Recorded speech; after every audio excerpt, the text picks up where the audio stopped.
अल्लाह के रसूल की बारगाह में एक सहाबी ने अर्ज किया, या रसूल अल्लाह किस काम में बरकत है?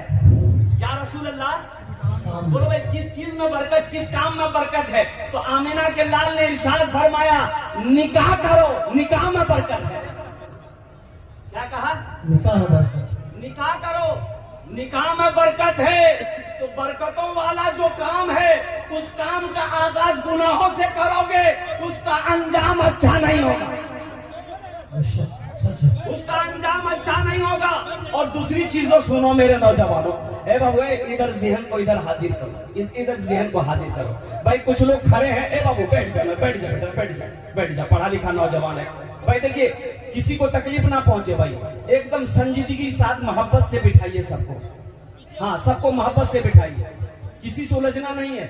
ये सब लोग मोहब्बत में यहाँ जलसे में आए हैं, अल्हम्दुलिल्लाह घर छोड़कर नींद की कुर्बानी करके। ये सब